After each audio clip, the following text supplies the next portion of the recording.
All right, everyone. Welcome back to Fandom from Afar. We are one game into the playoffs, and we're 1-0. You can't ask for much more than that. It takes 16 wins to win a championship, and we are one game closer. So let's kind of review the game really quick. If you weren't with me last year, I'm not going to necessarily do a play-by-play breakdown. There's lots of great podcasts out there that do that. I'm just going to kind of give you some overall overviews of how I was feeling during the game, what I'm seeing, how I'm feeling for this upcoming game, and we'll go over a few of the other games from around the league as well. So it should be a good episode. Let's just talk about game one. It was the definition of a roller coaster. Man, ups and downs all the way through. The first quarter was not ideal. The Timberwolves came out. They were much more physical. They were moving around faster. They were playing better, and they got out to a big lead. Truthfully, I was scared. It was like, oh my goodness, it's going to be 2024 all over again. If you remember back then, Minnesota just seemed to swarm Denver. It seemed like they had 6 players on the court. Jamal Murray in particular did not handle it well, but they just were better athletes and really stole the series from Denver. And the first quarter looked a lot like that. So it was a bit scary. The Nuggets did look rusty. Like, obviously they've had a week off, but that's really no excuse because Minnesota did as well. But Minnesota came out playing hard. Unfortunately, Aaron Gordon got 3 fouls in that first quarter, which kind of changed the game completely. We've talked about this forever, how important AG is to the team. And the fact that he got 3 fouls in the first quarter meant that he really couldn't play hardly at all in the second. And that obviously changes the Nuggets quite a bit. To balance it out a little bit, Julius Randle did get 2 fouls in the first as well. The referees obviously thought that all the fans watching this game were there to see them blow their whistle. After one, Nuggets were down by 10. In the second quarter, things turned around, and it was beautiful. The Nuggets started playing a little bit better, and I really think the spark was Bruce Brown. He came in with energy. He had this awesome offensive rebound with an and one putback, and he screamed at the crowd like he does. Like, Brucey B is just so fantastic. He is a perfect fit for the Nuggets, and we love him. We love him so much. Spencer Jones had a big moment there. He hit a big 3, and he got fouled on a 3-pointer, so he was able to hit a couple of free throws. So 5 points from Spencer Jones while AG is in foul trouble. That is a huge bonus. And Cam Johnson was aggressive. He was hitting shots. He was taking it to the rim. He broke full court pressure, which was something that Michael Porter Jr. could not do last year. And so that was one of the reasons why we made the trade. And so I loved what I saw from Cam Johnson. So it was the non-stars that really kind of had their moments in this second quarter, and it really helped spark the turnaround. And somehow we were tied at halftime. Now, going into the third, you really don't know what to expect. It could have been anything. But the Nuggets came out. I don't know what Adelman said to them at halftime, but they were playing defense. AG was able to play, so our offense looked really nice. Jamal, he had a solid game all around. We'll talk about him more later. Third quarter was just a nice solid quarter, and the Nuggets were up by 12 afterwards. We kind of let our foot off the gas a little bit in the fourth. The Wolves got back into it. I think they got it to as close as 2 points, but the Nuggets were able to pull away. Jokic kind of turned it on when he was needed at the end. Jamal, he shot 16 free throws and didn't miss a single one. That was huge. And so it seemed like every time Minnesota got close, the Nuggets had the answer. They're clutch again, and they were able to get the win. So Nuggets are up 1-0. We love it. Life is good. But let's go over a few little details. Maybe let's do 5 things I liked and 5 things that I am worried about. Let's start out with something I like. Jamal being aggressive. Jamal Murray, like I said, he was overwhelmed last time we played Minnesota in the playoffs. It was kind of scary, even to the point where I really thought the Nuggets needed to trade Jamal just because he could not, if he played like that in the playoffs, he could not be our number 2. And that's even saying that after he's shown what he can do in 2023, winning a championship. But Jamal Murray in game one looked aggressive, and I think it kind of surprised the Wolves. Jamal Murray was not overwhelmed. He kept driving to the basket. He kept getting fouled. He was finding the open guys. Jamal Murray played a great game, and I loved it. Let's balance that out with something I'm worried about. Jokic was not aggressive. So as fun as it was to watch Jamal be aggressive, Jokic was kind of... I think the best way to phrase it was Adam Mars on DNVR said Jokic was feeling the game out. He likes to kind of do this early in the series and kind of test the waters a little bit, see how they're going to play him on defense, see what works, what doesn't work. And it ends up looking like Jokic is in slow motion. It ends up looking like he's not trying. But we know he's a basketball genius. He is the basketball computer that will download all this information and dominate eventually if needed. Something else I liked, Aaron Gordon. Aaron Gordon's just the man. He got in foul trouble. Second half, he played so well. He was guarding anyone we needed him to. When McDaniels pushed Jokic for no reason, Aaron Gordon was the first one to get in McDaniels' face. He is Mr. Nugget for a reason because he is the ultimate teammate. He is the ultimate glue guy. He hit a big three-pointer. Aaron Gordon is definitely on the things I liked. Something that worries me, Aaron Gordon getting beat up. He had a couple plays where he just took a hard screen or someone came and pushed him in the back on a rebound, and he stayed down on the ground for just a few seconds, and it's like seeing the season flash before your eyes. If Aaron Gordon gets seriously hurt, the Nuggets are in trouble. So didn't like him staying on the ground a couple times and already getting beat up in the very first game of the playoffs. Another thing I like, the Nuggets' response to the physicality. Like I said, the Timberwolves came out extremely aggressive in the first quarter. I think they kind of expected the Nuggets to react like they did 2 years ago, and the Nuggets had a much better response this year. There were 0 ice packs thrown on the floor, so already that's a good sign. But every player didn't seem like they were overwhelmed by the physicality. Every player didn't seem like they were scared of the physicality. It just, maybe it took them a little bit off guard, or maybe they weren't ready for it. So the first quarter was rough. But the second, third, and fourth quarter, the Nuggets responded in a big way.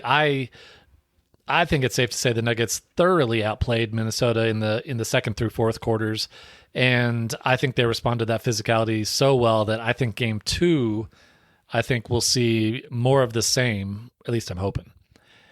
Another thing I'm worried about, the Nuggets shot 1 for 17 from three-point land in the second half. That is how the French say not good, and ideally that's not going to happen again.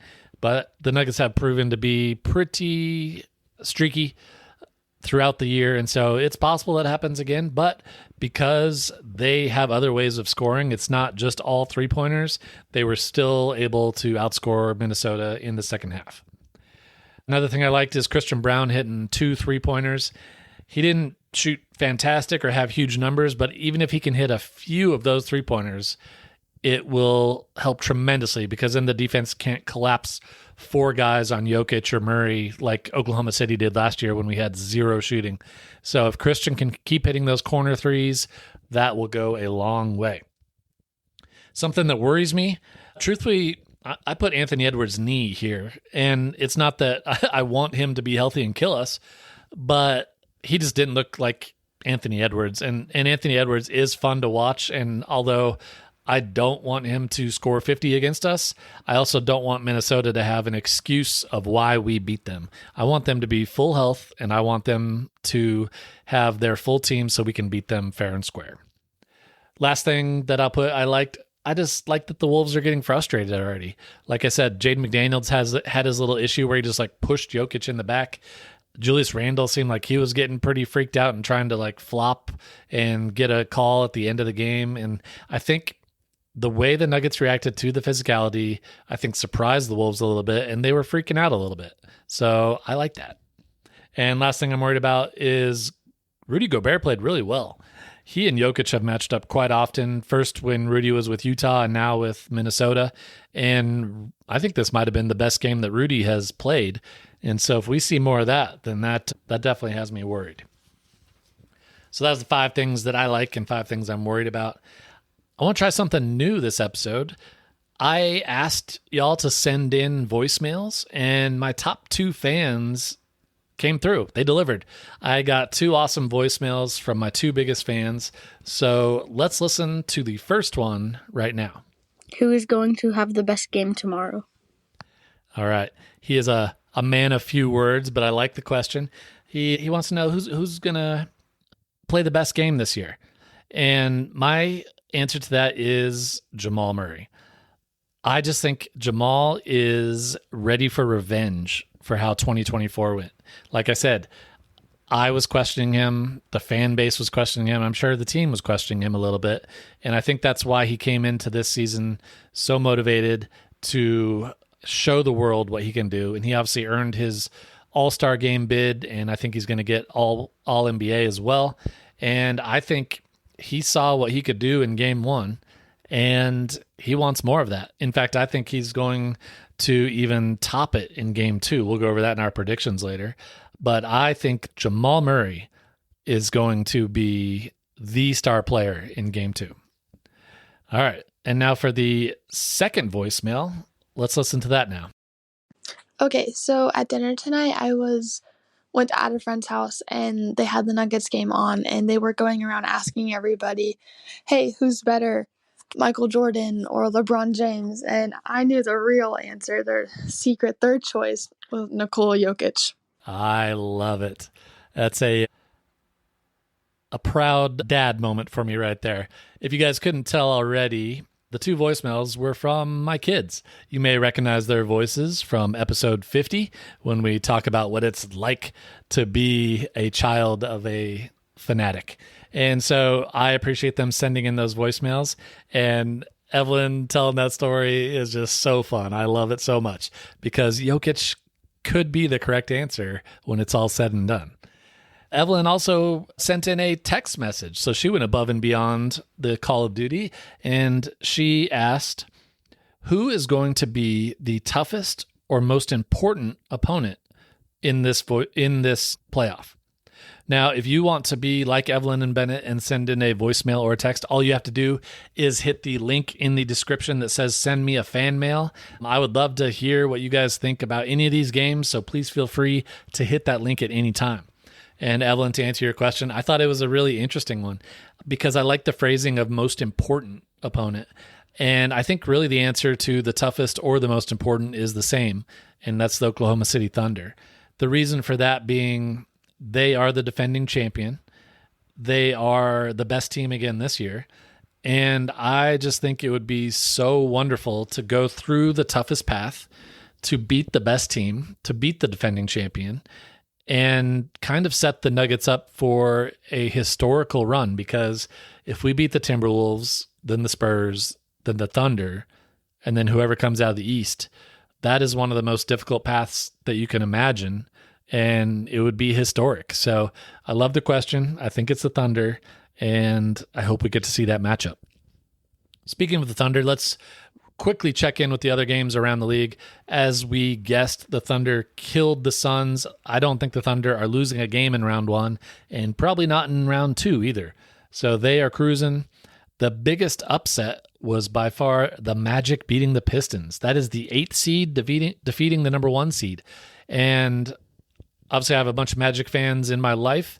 They did not have a good season, but they played really well against Charlotte to earn that 8th seed. And then on game 1, they looked pretty amazing again. So it'd be a pretty incredible story if they all of a sudden turned it around and played like we thought they were going to play all year. The rest of the games were pretty much as expected. All the top teams did win. Everyone's looking good. No major injuries yet. I would say the other little surprise was the Lakers beating the Rockets. For some reason, Kevin Durant did not play, and so it's kind of a battle of the benches in that series. So we'll see who wins the battle of mediocrity. Let's see. Let's do some predictions for Game 2. I kind of teased this earlier, but my prediction for Game 2 is that Jamal Murray is going to have one of the games that you will remember when you look back on his career. I think he's going to have over 40 points, over 5 3-pointers. I think the Nuggets are going to roll, and it will be largely because of Jamal Murray tonight. Mainly the reasons being Anthony Edwards does not look like himself. They don't have Nickeil Alexander-Walker anymore. They're down a couple of the guys that really shut him down a couple years ago, and I think Jamal kind of smells blood. I think Jamal is going to go for it. He wants to turn the narrative around, and he wants to get in these guys' head that he is here to dominate. Now, with those predictions, I have to go over what I got wrong in game one. I predicted Jokic would have a monster game just because Jokic always has a monster game. Now, he played okay. Like, his numbers ended up looking good. Like, they would be a career game for most NBA players, but they were not what we expected out of Jokic. And so I'm going to have to call that a wrong prediction. I thought Jokic was going to come out and just have one of the best games of his career. So hopefully I am not wrong about Jamal. We always like to finish up each episode with how to be a better fan. Truthfully, I'm going to ask y'all to just pray that I can stay awake for this game. It is probably not going to start until about 10:45 Eastern time, and that is late for an old man like me. So I am hopefully going to be able to stay awake and then wake up for work in the morning. On a serious note, I will say again, follow Miroslav Chuk on Twitter. That's CHUK. Again, he is such a fun follow. He's a huge Nuggets fan. And if you didn't see it, he actually got to go into the press conference after game one, and he asked Nikola Jokic a question in Serbian. And Jokic always kind of lights up when he gets to hear his home language, and so that was fun to see Miroslav get to do that. So follow Miroslav. You won't regret it. All right, that is it for now. Game 2 is almost here. If you have someone in your life that loves basketball, or especially the Nuggets, please tell a friend. Let's go on this journey together. Go Nuggets.